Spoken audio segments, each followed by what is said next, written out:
সংঘাত নয়, শান্তি ও সম্প্রীতির বাংলাদেশ করি এই প্রতিপাদ্যকে সামনে রেখে ধর্মীয় সম্প্রীতি ও শান্তি প্রতিষ্ঠার লাকসামে অন্তর্ধর্মীয় সংলাপ অনুষ্ঠিত হয়েছে। ২২ জুন সোমবার সকাল ১১ ঘটিকার সময় লাকসাম উপজেলা পরিষদের সম্মেলন কক্ষে দি হাঙ্গার প্রজেক্টের আয়োজনে piece facilitator group PFG Laksam ইউনিটের পিস অ্যাম্বাসেডর মীর মোহাম্মদ আবু বক্কর সিদ্দিক এর সভাপতিত্বে অনুষ্ঠিত অন্তর্ধর্মীয় সংলাপ অনুষ্ঠানের প্রধান অতিথি হিসেবে উপস্থিত ছিলেন লাকসাম উপজেলা নির্বাহী অফিসার নার্গিস সুলতানা।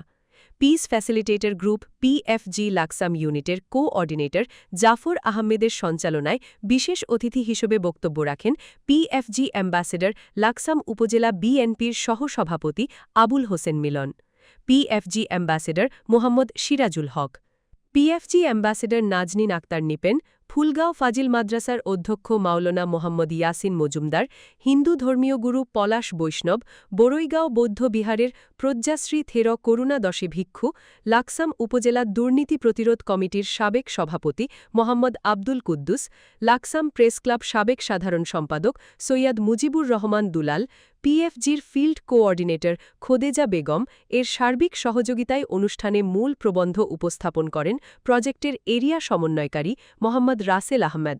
শুভেচ্ছা বক্তব্য রাখেন দি হাঙ্গার প্রজেক্টের আঞ্চলিক সমন্বয়কারী সৈয়দ মোহাম্মদ নাসির উদ্দিন। অনুষ্ঠানের ঘোষণাপত্র পাঠ করেন পিএফজি অ্যাম্বাসেডর নাজনীন আক্তার নিপেন। যারা আছেন তাদের হয়তো অনেকের বাড়ি ওখানে থাকতে পারে, তারা হয়তো জানতে পারেন।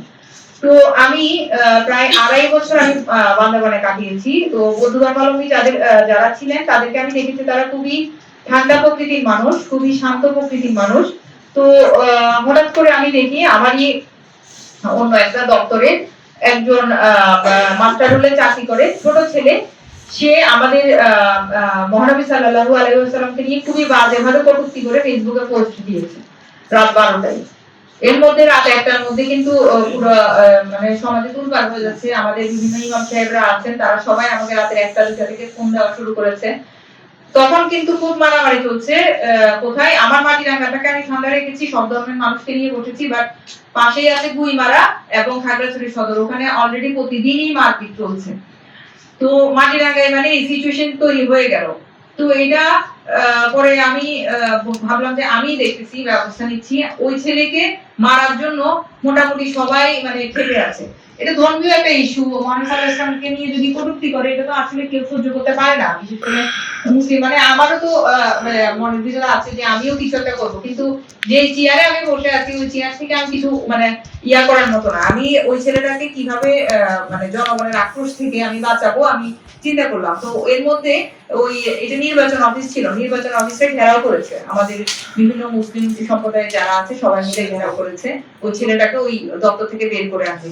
তো ওখানে সবাই আমার সাথে ভালো কোঅপারেট করেছে। আমি তাদের সবাইকে আমার অফিসে ডাকিয়েছি, সবাই আমার সাথে কথা বলেছে এবং ওই ছেলেকে নিয়ে আমরা থানায় নিয়ে গিয়েছি। তারপর ওরা ওখান থেকে মোটামুটি ইমাম সাহেবরা সরে গেছে। এই যে সহনশীলতার পরিচয়টা দিয়েছে আমাদের ওই ইমাম সাহেবরা, আমি এটা কিন্তু আজীবন মনে রাখবো। এইটাই হচ্ছে যে সহনশীলতার পরিচয়।